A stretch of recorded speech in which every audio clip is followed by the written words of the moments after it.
noite. Boa noite. Obrigado pela presença, é legal ver esse lugar cheio assim.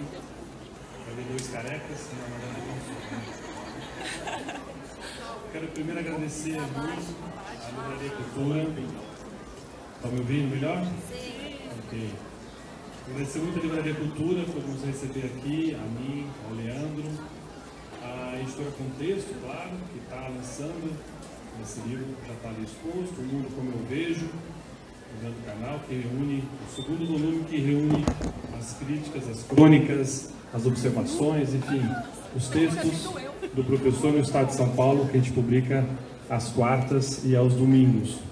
Quero agradecer muito ao Jaime Pinsky pelo convite, esse batalhador dessa editora Contexto desde os anos 90, um historiador que nos inspira muito. Uma pena que o Eugênio não pôde vir, mas Daniel está aqui representando, muito obrigado. E claro, agradecer Leandro pela presença, pela sabedoria. Vamos trabalhar um pouquinho, vamos falar um pouco desse livro. O primeiro volume, eu queria que você fizesse se é que há uma diferença, ou então o que une os dois volumes. São críticas escritas, são textos escritos em diferentes épocas, claro. Acredito que esse já com uma experiência muito maior como cronista de um grande jornal. No que difere um de outro, quer dizer, o que você conseguiu amadurecer nessas crônicas que estão aqui em relação às primeiras do primeiro volume? Muito obrigado, Bira, pela pergunta e pela presença. O Bira é editor da parte cultura do Estadão. Eu estou aqui por causa de várias pessoas. Naturalmente, uma delas é o próprio Estadão, o convite do Caminoto, diretor, para eu ser cronista, inicialmente aos domingos, depois ele fez o convite e eu erradamente aceitei, às quartas e domingos, dobrando a carga com isso, né? Mas ao Estadão, eu vou morrer dizendo, é o lugar onde eu estou há mais de 2 anos e nunca, nada, nem indiretamente, foi na direção de dizer o que eu tinha que dizer. Nunca, nem quando eu pedi. Quando eu pedi, me deem algumas dicas de temas mais pedidos, eles disseram que iam ver e nunca viram. Nunca falaram. Está falando de mim mesmo, tá? Exatamente. Então, em primeiro lugar, liberdade absoluta e liberdade de imprensa, ela é fundamental em um país e numa história brasileira onde o Estado é tão grande e tão invasivo de áreas privadas. Em primeiro lugar, ao Estadão, óbvio que eu agradeço por esse espaço generoso, esse espaço importante, como exercício para mim, depois eu vou falar mais do espaço. A editora Contexto, aqui representada pelo Daniel Pinsky, filho do Jaime. Jaime foi meu colega na Unicamp, um grande historiador de história antiga e medieval. O Jaime foi a primeira pessoa que acreditou em mim e lançou um livro na década de 90, quando eu era um doutorando na USP. Os continentes estavam unidos, eu tinha cabelo, o país era governado pela primeira eleição direta em muitos anos, era Esperança e Democracia, Collor, e saiu meu primeiro livro pela Contexto e vários livros depois, muitos livros. A Contexto é a editora que mais me publicou até hoje, mas sempre terá esse posto de ser a primeira a acreditar em mim. E fez um excelente trabalho de editoração e de todo o trabalho que a Contexto sempre faz. Eu tenho uma relação antiga com a Livraria Cultura, não apenas porque dei aula para um dos filhos do Pedro, o Fábio, mas porque venho aqui muito para os estive semana com o Rabino Bonda, com a Clarice Nisquier e com o próprio Pedro Hess. Tem uma ligação grande como cliente, como comprador e também como lançador de livros aqui. Também tenho a honra de agradecer a presença de alguém minha amiga que escreveu o prefácio, Valderez, aqui do lado, e corrigiu a maior parte do texto. Valderez é uma grande amiga, com um domínio de língua muito maior do que o meu, então vocês recebem menos erros do que receberiam se fosse apenas a minha rapidez em escrever, porque eu psicografo com imensa rapidez. Então, o primeiro volume foi uma experiência tateando, porque eu escrevo há muitos anos, escrevo livros, escrevo a qualidade da formação acadêmica e nem a base, mirando em um eleitor médio, mirando em um eleitor que leia, porque bastante, parece que Leonardo um leitor que lê sistematicamente um jornal hoje no Brasil é um número pequeno, e capaz de fazer perguntas e entender em torno de coisas que marcam a minha existência. A primeira delas, o convite ao diálogo, a minha não crença em radicalismos, a minha não crença em extremismos, a minha não crença em sistemas ideológicos totalitários, sejam eles religiosos, políticos ou quaisquer outros, a minha admiração com a polarização brasileira permanente. Só para vocês terem uma ideia, ontem eu entrei num táxi vindo da prefeitura, participei do jornal, e o taxista me pediu, eu poderia apertar sua mão, professor? Eu disse, claro, você gosta da minha obra? Ele disse, não, é que o senhor apertou a mão do juiz Moro, eu queria tocar na mesma mão. Bem, estávamos diante de um fã do juiz Moro, sem problema. Ou eu estava saindo na Gabriel Monteiro da Silva, um cara passou assim, apoiador de golpista, fora Moro, ou seja, esse é o país. Um queria apertar minha mão, o outro queria sentar a mão em mim. Esse é o Brasil contemporâneo. E acho que os dois exageram. Acho que os dois exageram em vários sentidos. Mas a capacidade de continuar conversando, a capacidade de estabelecer contato, a capacidade de olhar sem julgar, claro, julgando aquilo que seja impossível de neutralizar ou de relativizar, como racismo, que é outro campo de combate permanente meu. Tirando isso, o que não for crime, que você possa inserir em uma perspectiva que seja mais ampla, menos polarizada, menos voltado àquilo que denunciou um grande poeta francês, Paul Valéry, que ao final da Grande Guerra dizia: quem julga não chega ao fundo de nenhuma questão. Quem julga não interpreta, quem julga não sabe, quem julga apenas classifica, quem julga fala de si e não fala do outro. Fala apenas do que crê e não fala da outra pessoa. Então, essa é uma tônica que me acompanha. E o primeiro volume que a Contexto lançou, das Crônicas do Estadão, continha as melhores crônicas, que a gente julgava serem por Montaigne, nem por Nietzsche. Agora, exatamente por admirar a esses pensadores e me considerar alguém que, antes de ser um escritor profissional, antes de me comparar aos grandes nomes da literatura brasileira, eu não tenho nem um pouco de modéstia. Modéstia não é uma característica minha.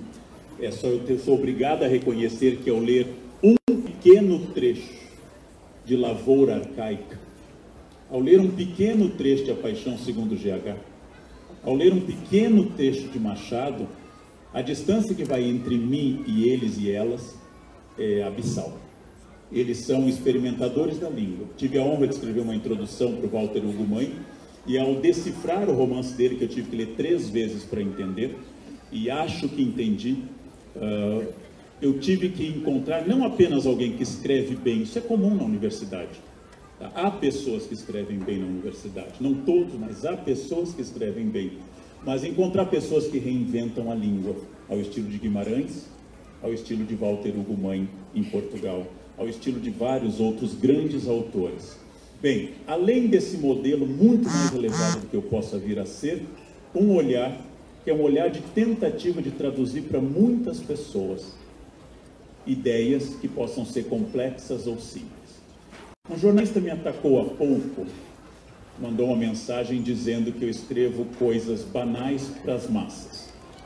E eu disse a ele uma resposta que sim, eu escrevo para as massas, gostaria de não ser banal, mas que se eu escrevesse ao invés do meu estilo assim, que é a ruptura do Dasein heideggeriano, da segunda etapa de Frankfurt, é mais ontológica do que heurística, mas afeta a ciência de forma hermenêutica, eu diria, o problema é que o senhor também não entenderia. Então é isso. Eu acho que existe no Brasil uma tendência forte, e eu gostaria de combatê-la sempre, de que a alta cultura ou a cultura deva ser acessível a poucas pessoas. Existe um discurso que, se for fácil, é ruim. Se as pessoas estiverem cantando uma música, ela é ruim. Se as pessoas estiverem lendo muito, ela é ruim. E sim, há muitas coisas ruins. Algumas escritas de forma complexa e outras escritas de forma fácil. Eu acho que a grande genialidade que eu gostaria de atingir um dia é escrever coisas complexas de forma fácil. Falsa, eventualmente não. Mas mesmo, a não ser um ato falho freudiano. Então, toda a ideia, respondendo à pergunta do Bira, entre o primeiro e segundo volume, é que eu continuo aprendendo a escrever. Fiel a uma ideia de Paulo Freire, que a alfabetização é um processo que não se encerra nunca, eu estou, aos 55 anos, aprendendo ainda a escrever. E aprendendo cada vez mais. Entre o Leandro que escreveu doutorado há décadas e o Leandro de hoje, existe uma diferença brutal. Eu não quero mais que meu texto seja hermético. Eu não quero mais que meu texto pareça inteligente. Eu não quero mais impressionar pelo hermetismo ao estilo, aqui quem tem idade vai lembrar de Saramandai, do professor Astromar, que era famoso por dizer coisas que ninguém compreendia. Essa tradição bacharelística brasileira, encarnada em Rui Barbosa, que tem famosos sonetos em que os autores usam expressões ultra preciosas, como um soneto que diz: tu és o Kelso do pentalganírio, carpindo as rimpas do furor salírio, saltando as taipas do pijon sidério. Quando se achava entre um certo parnasianismo e um ultra-romantismo que era bom o texto e fosse muito sofisticado. Eu gosto da genialidade do Casimiro, que escreve a mais rica rima da língua portuguesa e diz: saudade, sentir quem não há de. Ou seja, combina uma preposição após um verbo com substantivo. Isso é uma rima multipreciosa e consegue dizer essas coisas claras, como Fernando Pessoa, como Castro Alves, como grandes poetas, Hilda Rios, por exemplo, no século XX, que vai ser homenageado, está sendo homenageado agora na Flip. Esse é o meu modelo. Eu estou aprendendo a escrever. E quando eu leio o retorno que vem através de e-mails, às vezes no próprio site do Estadão, eu sei que eu possa estar no caminho correto pelo tipo de crítico que eu escute. Quando alguém me diz: mas você viu o que fulano escreveu sobre você? Aí, como eu sei a biografia de fulano, eu já pensou se ele me elogiasse? Já pensou se ele gostasse do que eu escrevo? Então a minha preocupação seria maior. A reclamação que me acompanha há anos, mas particularmente forte nos últimos 2, eu gostaria muito de ser atacado por aquilo que eu escrevo e não por aquilo que a pessoa acha que eu escrevi. E esse é um grande drama. Eu disse no início do Estadão: quando eu disser que eu repudio o genocídio de judeus na Segunda Guerra, não quer dizer que eu apoio o de armênios. Quando eu disser que eu ataco a ditadura no Chile de Pinochet, não quer dizer que eu defenda a de Cuba. Mas as pessoas acham que se eu não enunciar todas as mortes desde Caim até hoje, eu estou apoiando alguma delas. Quando eu lamento o assassinato da vereadora Marielle Franco, não quer dizer que eu não lamente também o de policiais ou de outras pessoas. Mas as pessoas acham que se eu não citar um a um todos os policiais que deram a vida no Rio de Janeiro, cumprindo o seu dever, eu estou dizendo que é inútil. Só que essa é uma dedução das pessoas. São elas que estão deduzindo isso. Então eu gostaria muito de ler alguém que discorda do que eu escrevo e não da fantasia que a pessoa constrói sobre o que eu escrevo. Naturalmente, é muito bom ouvir críticos, mas eu encontro mais gente panfletária, supondo, como eu escrevi um artigo sobre ditaduras, para encerrar essa primeira questão, 3 parágrafos pensados com o mesmo número de linhas sobre ditaduras de direita, e 3 parágrafos pensados com o mesmo número de linhas sobre ditaduras de esquerda, dizendo ambas são abomináveis. Se a mão que mata é de esquerda ou de direita, o resultado é o assassinato. Toda ditadura é abominável, o Estado de Direito é meu único princípio. Tem 5 ou 6 observações no site do Estadão dizendo: as de esquerda você não fala, seu Petralha. Então aí eu sigo um caminho de um conhecido meu, que não é um amigo, mas uma pessoa que eu leio, que é o Sakamoto, que diz: tudo que você disser tem que ser até o 3º parágrafo. O 3º parágrafo, o limite, é o cabo bojador, é onde está o limite de compreensão da maioria das pessoas. O 3º parágrafo. Então diga no início: condeno todas as ditaduras de esquerda e direita. Aí dê os exemplos. Porque se você disser isso ao final, vai ter dificuldade de compreensão. A insistência em continuar fazendo, a insistência nesse esforço, o aprendizado em todos os sentidos, o aprendizado inclusive das normas de gramática culta que a Valdorês tanto me ajuda a progredir, esse aprendizado é permanente, esse é um aprendizado que eu valorizo e eu gostaria de morrer escrevendo bem. A minha família vive em média 75 anos, eu tenho 20, então eu tenho esperança pela frente, né? Eu tenho esperança de, antes de morrer, escrever muito bem. E uma das coisas que eu ainda gosto em mim é que eu não gosto de quase nada que eu escrevo após ter escrito, né? E tenho muita vergonha de crônicas do ano passado. Isso é sinal de que eu acho que, de alguma maneira, a deste ano é um pouquinho melhor. Enquanto eu tiver vergonha de textos antigos, é sinal de que eu vou continuar. Eu vou continuar tentando escrever cada vez melhor. É uma arte, assim como o leitor bom é uma arte também. Tem boa bibliografia sobre o bom leitor. Os modelos de leitor, como Alberto Mangel escreveu os tipos ideais de leitor. Então, fugindo um pouco já da primeira, mas respondendo. Está ótimo. Só lembrando, eu esqueci de comentar no começo, depois da nossa conversa aqui, o Leandro vai subir e vai fazer a sessão de autógrafos. Então depois, quem tiver, já tem uma fila formada lá, é só encará-la também.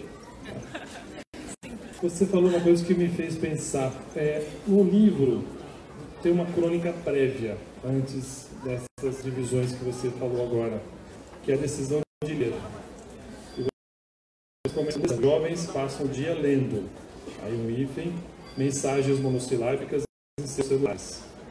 Como é que é encarar isso? Você que tem contato, como vendo aqui, com tantos jovens, com esse ritmo de leitura, me fala um pouco dessa relação tua com eles e com essa leitura deles, por favor.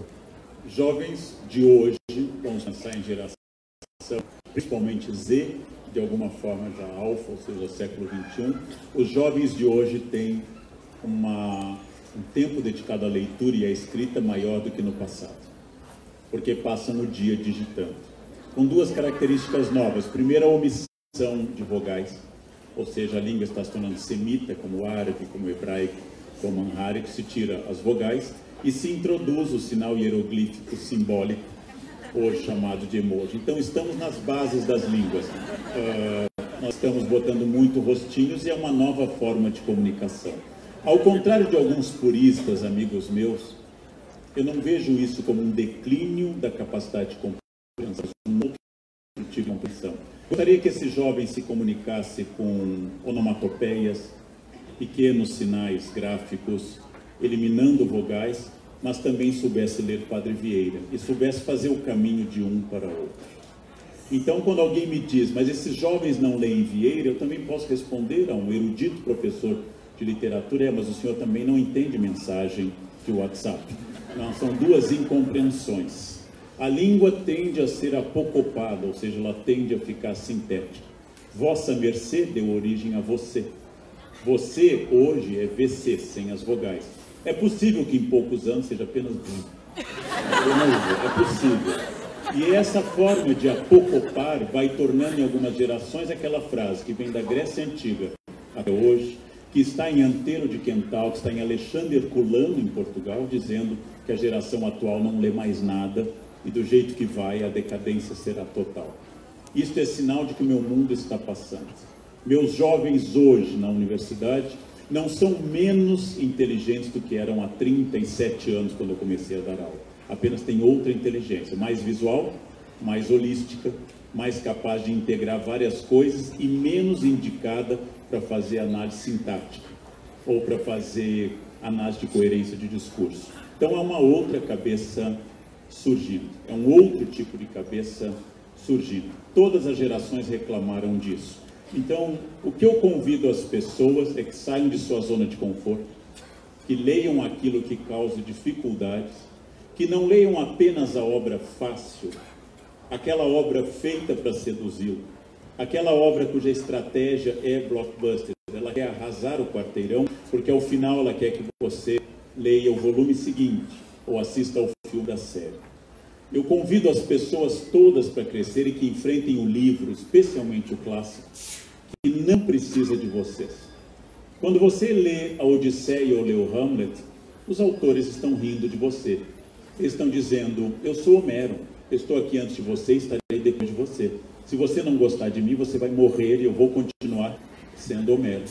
Eu sou Hamlet, tanto faz o seu gosto, você é nada, você é poeira e eu sou Hamlet. Então, ao contrário de um best-seller que diz e tenta seduzir muito em linguagem dialógica, a obra clássica diz, decifra-me ou devoro-te. Mas é indiferente que você goste de mim. E isto provoca um amor mais complicado, que vai avançando lentamente. Então, o convite permanente é isso. Quando alguém me diz, eu não gosto do jeito que você escreve, eu digo, eventualmente, eu não. Nesse caso, leia Shakespeare, leia Homero, leia Proust, leia Clarice Lispector, não precisa me ler. Eu não gosto de coentro, eu não como. Não gosto de Leandro, não leia. Você é livre.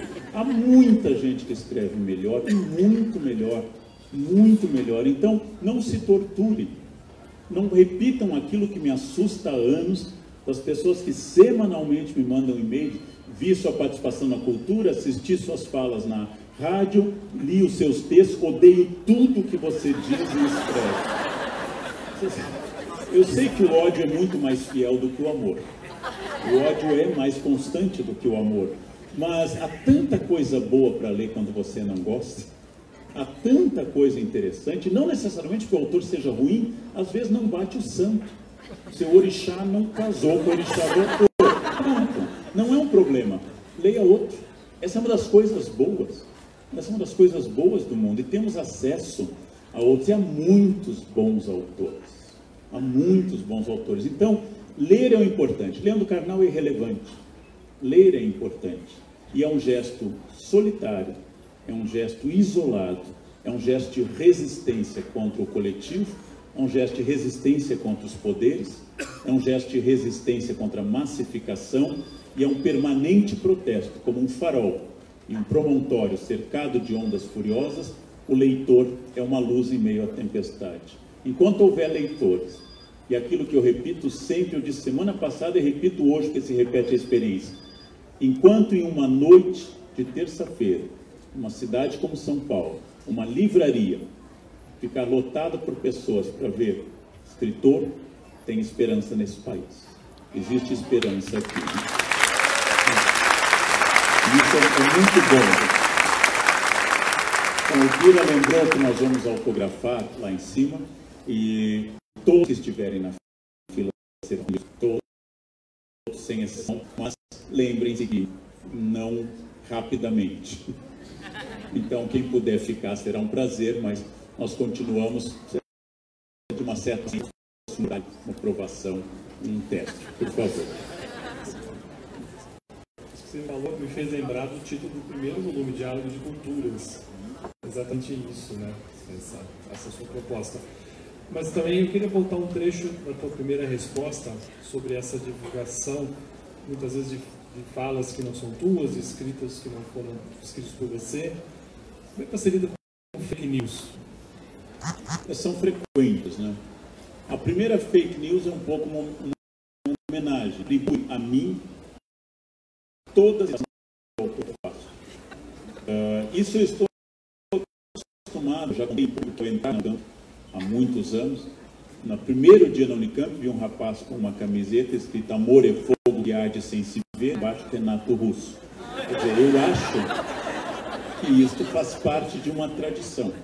Enviaram-me um texto chamado "De repente você entende", e aí continua, atribuído a Shakespeare. E eu disse, a pessoa que me enviou, não é Shakespeare. Como é que você sabe que Shakespeare escreve bem? Então aqui está importante. E acima de tudo, porque não é o estilo de Shakespeare, dar uma solução otimista e fácil para os problemas. Então, é muito comum. Ontem na TV Cultura, alguém mandou uma pergunta no ar, com uma frase que eu já usei, mas que não é minha.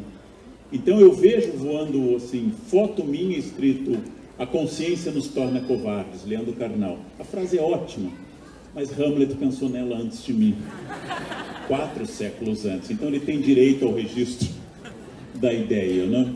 Eu gostaria que as pessoas citassem muito, mas que fossem um pouco fiéis aos autores que a gente cita. Por um pensamento um pouco mágico, lembra um pouco o Padre Vieira, que pregava em latim aos escravos recém-trazidos para o cais de Salvador. O Padre Vieira pregava em latim, já que não dominava nenhuma língua africana, e um assistente da Companhia de Jesus perguntou ao Padre Vieira: mas por que pregar em latim? O termo colonial é o sistema escravo boçal, aquele que ainda não é ladino, aquele que está recém-trazido da África, não fala português. O Padre Vieira disse de forma mágica: é a palavra de Deus, algum efeito há de ter sobre eles. Então eu acho que eu penso assim: querem me atribuir Shakespeare? Seria uma honra, não é? Mas se lerem, tá bom. Eu quase que acredito magicamente nisso. Eu sou uma pessoa diferente. Eu sou uma pessoa totalmente diferente que eu era há 30 anos, porque eu tenho vida naturalmente, mas porque eu li. A leitura me transformou, ampliou meu mundo, permitiu que eu conhecesse pessoas, permitiu que eu entrasse em cabeças, vivesse situações inéditas, ampliou meu horizonte, ampliou minha capacidade de pensar, e a leitura me trouxe para um universo muito mais rico do que eu estava. Então é essa experiência que eu queria sempre falar. Eu sou irrelevante, a leitura é insubstituível. Então leiam quem eu recomendo, não precisa ler a mim. Leiam quem eu recomendo, leiam qualquer coisa, desde que vocês encontrem nisso um eco, um desafio, uma crítica, algo que lhe desinstalem. Quando vocês concordarem inteiramente com o texto, desconfiem da leitura, porque ela é narcísica ou é pouco voltada ao seu crescimento. A leitura boa lhe tira da sua zona de conforto, lhe dá uma certa angústia, causa essas cenas, como acabei de ler, Oblomov, um romance russo sobre um nobre preguiçoso. Eu ia sentindo o pó do quarto no Oblomov, eu ia sentindo o pó dele fechado em São Petersburgo, num quarto isolado, ia ficando um pouco angustiado com aquilo. Aquele nobre que não tinha nada de sedutor, totalmente preguiçoso, totalmente sem objetivo, está me tirando da minha zona de conforto, me fazendo ter consciência que eu sou descendente de imigrantes, que vem no trabalho o valor, enquanto que ele é um nobre, não vê valor no trabalho. Logo eu vou questionar o meu caráter workaholic e vou questionar o caráter aristocrático ocioso dele. E assim nós dois vamos aprender, porque o livro também me lê, como diz o Alberto Manga. O livro também me lê, ele me percorre. E eu volto a uma frase que não é minha, de uma aluna há muitos anos: a velhice de quem não lê é muito solitária. Porque a velhice sempre terá certo isolamento, mas o prêmio dela é a capacidade de ler. Um livro, uma luz, no meu caso um óculos, eu não preciso de quase mais nada. Quando eu quero que a leitura avance, eu tomo chá. Quando eu quero sabotá-la, eu tomo vinho, porque em algum momento um dos dois vai vencer com isso. Mas em todo caso, livros divertidos, livros sérios, livros trágicos, poesias. Acabei de ler o último livro de poesias do Walter Ugumãe, não sei se é o último, mas foi o primeiro que eu conheci dele. Cada trecho fazendo pensar. É um desafio muito bom, gente. Realmente é muito bom. E é tão melhor que a média das experiências que eu tenho um pouco de medo que no futuro eu me isole por completo, fechado com livros e não indo mais às pessoas. Esse é um risco permanente da sedução das ideias, né? Que você vai ficando misantropo e um pouco fechado sobre si. Falando de leitura, você citou várias vezes o Walter Ugumãe, o Padre Vieira.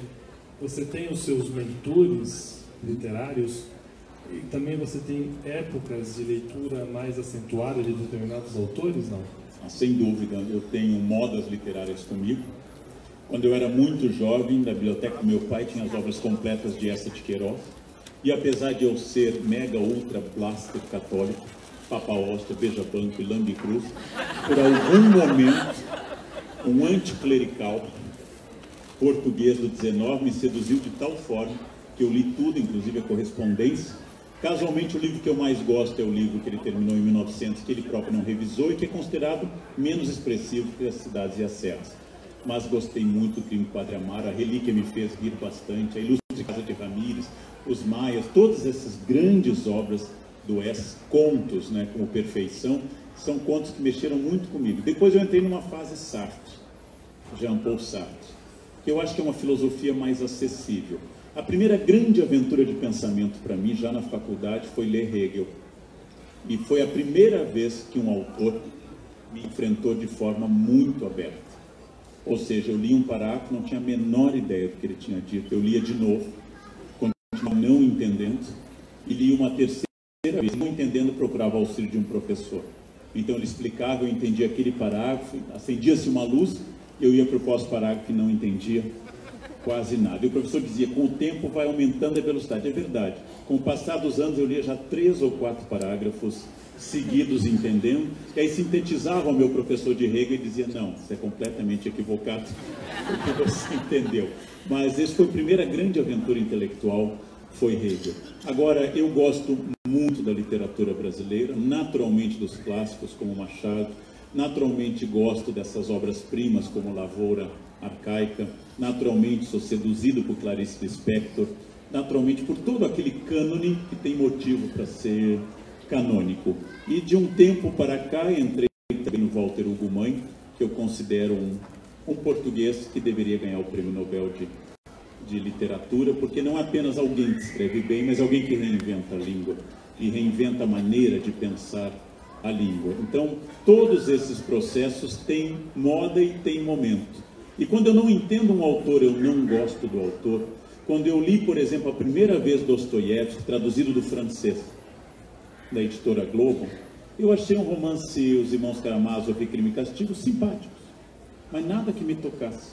Por quê? Porque o francês torna tudo doce, suave e simpático.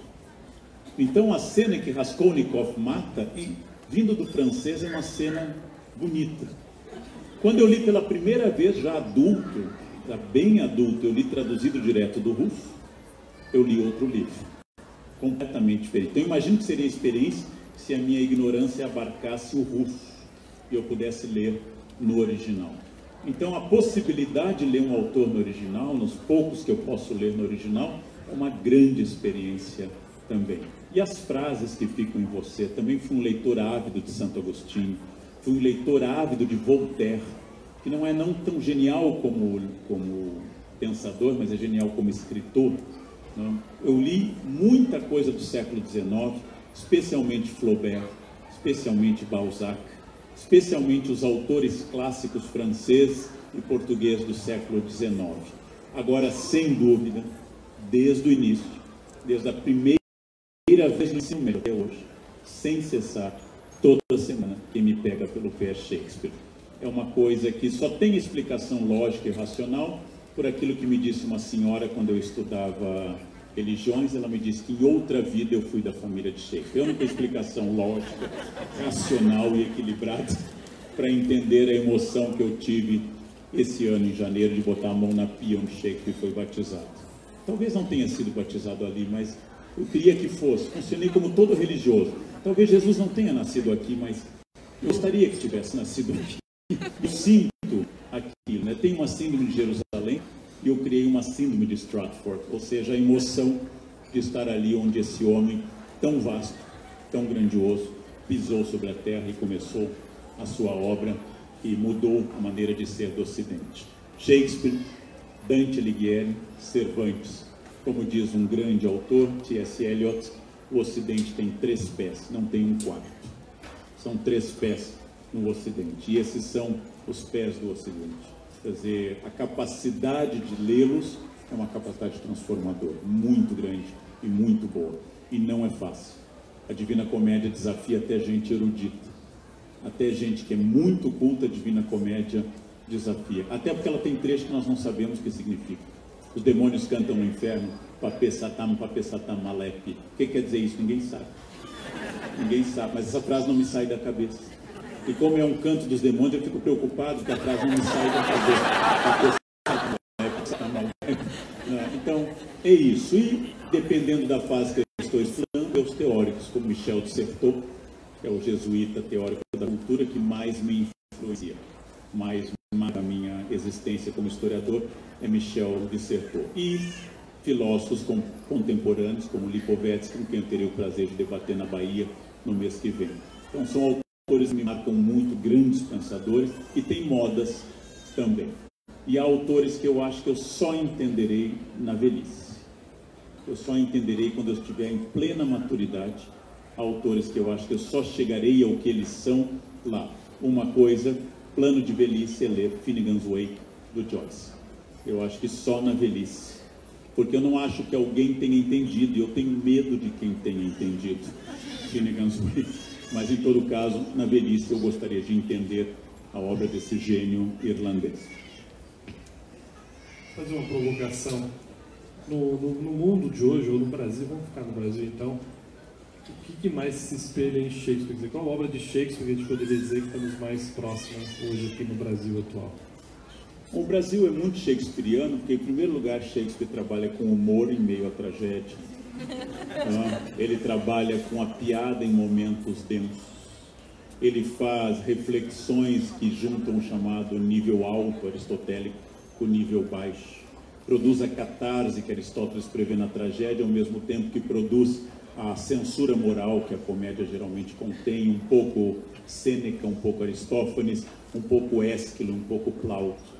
E aí o Brasil de hoje é muito assim, porque o Brasil de hoje é uma grande tragédia entremeada de piadas constantes. E se alguém pensar que alguém sugere que nós tenhamos para resolver o problema do Supremo, um outro Supremo, um Supremo do Supremo, um Supremíssimo, né? Se eu tento explicar isso para estrangeiros, eles não, mas não há um Supremo. Mas há problema. Se colocar alguém em cima não vai transferir os problemas do atual Supremo para o Supremismo, vai. Mas por que alguém propõe? Porque dá mais emprego, essa nossa preocupação de criar novos cargos para as pessoas. Nós somos, como diz Alejo Carpentier, um livro que eu adoro, a América Latina é a terra das impossibilidades ilimitadas. Então, nós não temos muito da melancolia do príncipe Hamlet, mas nós temos muitos Cláudios, governantes medíocres que fazem do poder seu único objetivo. Ainda que Cláudio fale muito bem e faça referências mitológicas, o que o isola da maioria dos nossos governantes. Nós temos uma mistura hoje de personagens cômicas e trágicas, um pouco Duque Próspero olhando a sua ilha e as coisas que acontecem, um pouco de Macbeth envolvido em um jogo político cujo resultado necessário é a morte e a inversão do mundo, certamente muito de Coriolano, a violência na cidade de Tito Andrônico, a peça onde mais morre gente em Shakespeare. Somos também Henrique V, com certeza, e esse otimismo permanente do que vem à frente, daquilo que pode vir à frente. E, finalmente, somos um exemplo de amor perfeito, que é o de Romeu e Julieta, que se conheceram no domingo, se declararam na sacada segunda de madrugada, casaram na terça, tiveram uma única relação sexual e morreram na quinta. O mais perfeito amor do Ocidente durou 4 dias. E esse é o modelo de amor para os jovens. É muito fácil ter um amor intenso com apenas uma relação sexual. O problema começa na centésima. Ou seja, essas questões ambíguas em Shakespeare, eu acho fascinante. O Brasil é o país da ambiguidade. Certamente o Brasil não é uma alta tragédia grega, não é Prometeu acorrentado, não é os persas, não é as bacantes. O Brasil é uma mistura do alto e do baixo, e isso é muito shakespeariano. Eu estou planejando logo em seguida entregar o próximo livro, exatamente sobre o Hamlet, a sair em breve, sobre o que eu aprendi com o Hamlet. Ou seja, as lições que o príncipe me deu ao longo da minha vida e continua me dando até hoje.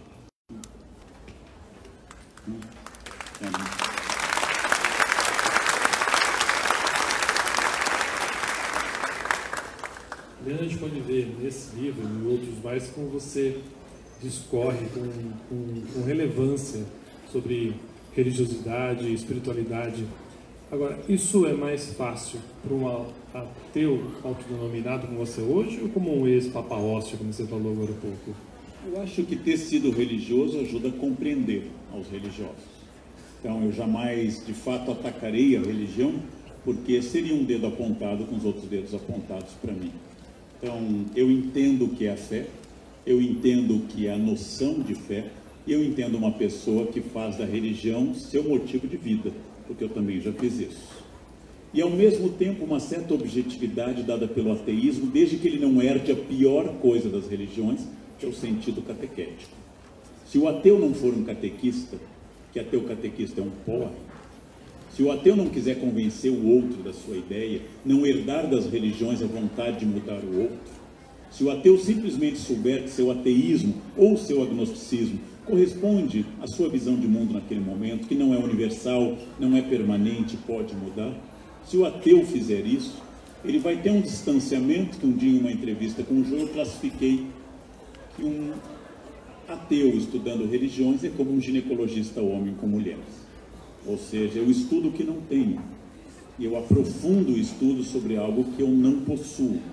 E isto ajuda a ter objetividade. Um ateu pode escrever sobre religiões. A pergunta que eu faria respondendo é: o melhor livro sobre a história do Corinthians seria feito por um corintiano? Provavelmente não. Mas seria de um palmeirense? Também provavelmente não. Seria talvez alguém que não fosse nem corintiano, nem palmeirense. Um mínimo de objetividade é uma necessidade do historiador. E eu gosto muito porque religiões definem a espécie humana desde a sua origem. Não é possível escrever a espécie humana sem as religiões, suas práticas religiosas, sua fé, suas características que levam a enterros rituais, construção de templos, a grandes obras civilizadoras e grandes canais de violência que a religião contém. As duas coisas, como sempre se estudou, o sagrado e a violência, como René Girard e tantos outros. Ou seja, eu não entendo o ser humano sem religiões. Logo, ela é muito relevante para mim. E o meu interesse em religiões, ele é genuíno, autêntico. E eu gosto muito de conversar com religiões de várias religiões. Gosto de que eles me expliquem o que acreditam. E gosto muito que eles falem da sua visão de mundo, num terreiro, numa igreja pentecostal, numa igreja católica. Estou estudando exorcismos, tenho frequentado muitos exorcismos e entrevistado pessoas tanto possuídas como exorcizadas quanto os exorcistas, e é uma grande experiência. E às vezes a gente derrapa. Eu estava estudando o Shivaísmo na Índia, ou seja, o culto a Shiva, e o meu guia hindu era shivaísta. Me levou aos principais templos de Shiva. Fomos até a montanha no Nepal, onde Shiva é alvo de peregrinação, e ele é um shivaísta de família. A família é shivaísta. E aí eu perguntei a ele uma das grandes perguntas idiotas que eu fiz na minha vida. Depois eu passei o resto da viagem pedindo desculpas. Quando ele estava num templo de Shiva e pediu para eu tirar o sapato, meu sapato era de couro, e Shiva odeia que se maltrate animais. Aí eu perguntei para ele: você acredita que existe uma coisa chamada Shiva? Eu olhei para ele e percebi imediatamente a bobagem que eu tinha emitido. E ele foi educado, mas eu passei o resto da viagem pedindo desculpas. É claro que ele acredita. E ele tem direito a acreditar. Como eu já acreditei que a hóstia consagrada contivesse o Criador do mundo. Como eu já acreditei na democracia. Como eu já acreditei em tantas coisas. Mas parece que só a crença do outro é ridícula. Só a crença do outro é patética. A minha é sempre a crença válida. Nunca esqueço de uma aluna num colégio judaico onde eu trabalhava, uma aluna que me perguntou uma vez: o senhor era católico? Eu disse: era. Vocês são aquela religião que adora uma bolachinha? E eu não entendi imediatamente. E ela não era agressiva, ela era muito respeitosa, mas eu disse: olha, chamar a hóstia de bolachinha, chamar o Muro das Lamentações de uma cerquinha irrelevante, né? E ela disse: não quero ofender. Eu disse: mas como alguém de fora olha? Como é que alguém de fora olha a sua crença? Como é que alguém de fora pode julgar aquilo que eu vi 2 vezes recentemente, uma senhora naquela calçada de mármore em Fátima, com os joelhos em sangue, fazendo a peregrinação de joelhos até a Azinheira, onde Nossa Senhora teria aparecido em 1917. Como é que eu posso dizer para aquela senhora portuguesa que aquilo não é? Porque na verdade é. E principalmente é porque assim parece a ela, e ela que constrói esse sentido. E não ser para mim não significa que não seja. Apenas no meu universo aquilo não tem significado. Mas para ela não só tem um profundo significado, como define a vida dela. Provavelmente mais cheia de significado do que a minha. Mas eu aprendi, depois dessa bobagem que eu enunciei na Índia, até hoje eu mando e-mail pedindo desculpas pela mesma pergunta que eu aprendi falando isso com o Horit, que realmente a crença do outro é sempre ridícula. E bom senso, como Descartes, é aquilo que a gente acha muito bem distribuído, porque ninguém acha que precise mais. Todo mundo acha que recebeu a quantidade de bom senso adequada. É aquilo que Descartes ironiza, de que nós todos achamos que temos o bom senso e o louco é o outro. Isso vale para a política também. Temos um tempo, deixa eu ver, temos um pouquinho ainda. Eu gosto quando nas suas colunas você recupera fatos nacionais da história do Brasil, principalmente pouco lembrados, e até apresenta sob uma ótica diferente. Você faz isso até porque acredita que a cada 15 anos o Brasil esquece o que aconteceu nos últimos 15 anos? Esse truísmo, ele é falso, porque o Brasil não leva 15 anos para esquecer. Não? Então, acho que essa é uma versão otimista, de que, por exemplo, a versão otimista é dizer que o Brasil está em declínio, pressupõe que viemos de um apogeu. Essa seria a versão otimista, ou de que nós esquecemos a cada 15 anos. Nós somos um país com outro tipo de memória. Isso nos liberta de certo tipo de vício europeu nacionalista, certo tipo de ódio insuperável que é típico da Europa, porque não é apenas que eu te odeio porque você é de outro partido, mas sua avó matou meu avô, e na Grande Guerra seu bisavô assaltou nossa aldeia e queimou. Esses ódios milenares geracionais europeus nós não temos. O nosso ódio passa rápido. Collor era odiado, foi afastado, depois voltou, eleito em primeiro lugar, senador, está de novo no Senado. Os nossos ódios passam muito rapidamente. Eles são muito mais fogo-fato, talvez, do que a gente desejasse. Mas a função do historiador é trazer mnemosine, a memória, sempre à tona, porque a memória sempre tem que ser ressignificada. Então, nós temos que lembrar essas coisas para que as pessoas não naturalizem o momento atual.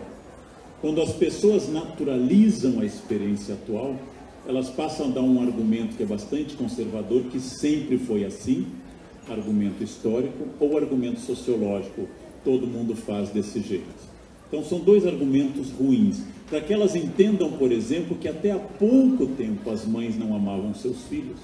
Logo, não é uma natureza feminina pré-existente anterior a tudo, e a mulher que não ama seus filhos não deve se sentir o último ser humano, mas talvez até uma conservadora. Ele está voltando ao século XVI, XV, XIV, quando as mães não amavam seus filhos, quando os pais não amavam seus filhos. Quando alguém, por exemplo, se sente mal com questão de gênero, deve entender que essa separação de gêneros ela é recente em história. A um grego eu sequer posso perguntar se ele é homossexual, porque ele não entenderia o conceito, porque um grego é sexual. Ele não discute a classificação do orifício preferido, ele é sexual. Bom, então, quando eu entendo essas mudanças, que na vida dos 12 Césares, Suetônio lembra que Cláudio é tão estúpido, tão idiota, tão limitado, que só gostava de mulheres, quando eu entendo que isso era uma crítica, que eles disseram, você soube que o imperador só sai com mulheres? Me disseram, era uma fofoca sobre o imperador, ao contrário de César, de Augusto, de Calígula, de Tibério, de Nero, que eram poliamor. Quando eu entendo que essas definições de gênero são recentes, eu paro de sofrer com algo que eu penso que seja essência, quando na verdade é só existência e uma prática contemporânea.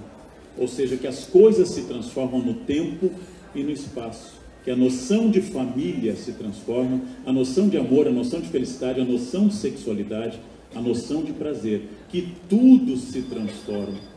E que o ponto que as mulheres chegaram hoje não existia há 100 anos, e não é fruto de uma graça liberal dos homens, mas de luta das mulheres. Se essa luta não existisse, mulheres não votariam até hoje. Porque nada é conseguido por generosidade de um grupo.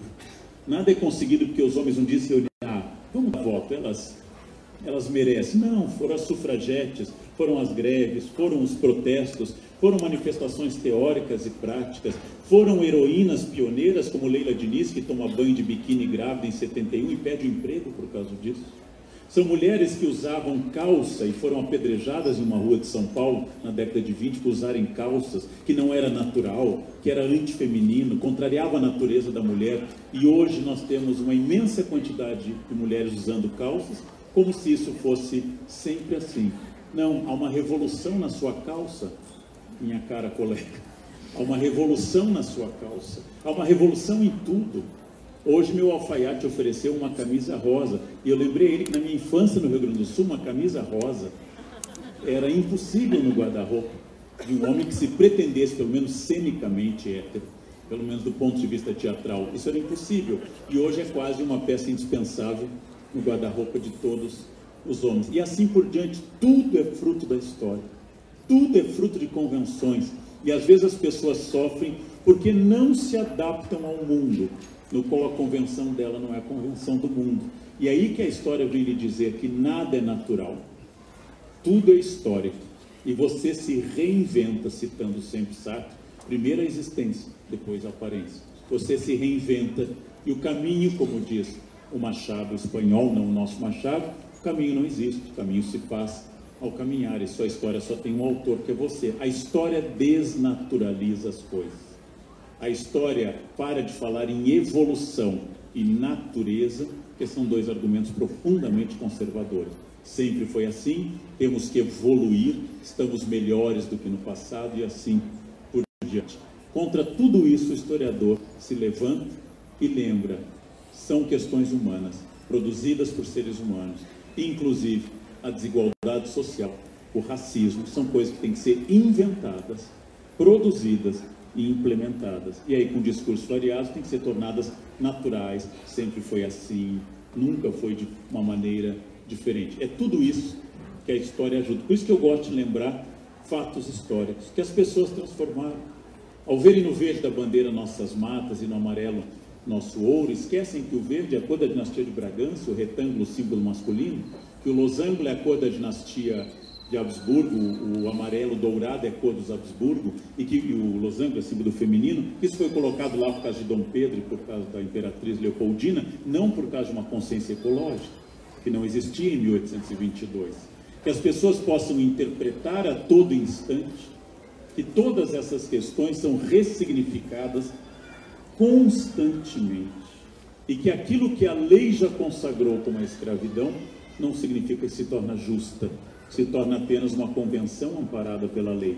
A história abre caminho para uma discussão de liberdade imensa, um grande gesto de liberdade como a filosofia, como a antropologia e assim por diante. Pensar para não sofrer por um discurso que é artificial, imposto por um grupo, e que é tornado natural como se sempre tivesse sido assim, daquele jeito, daquela forma. Acho que era isso, né?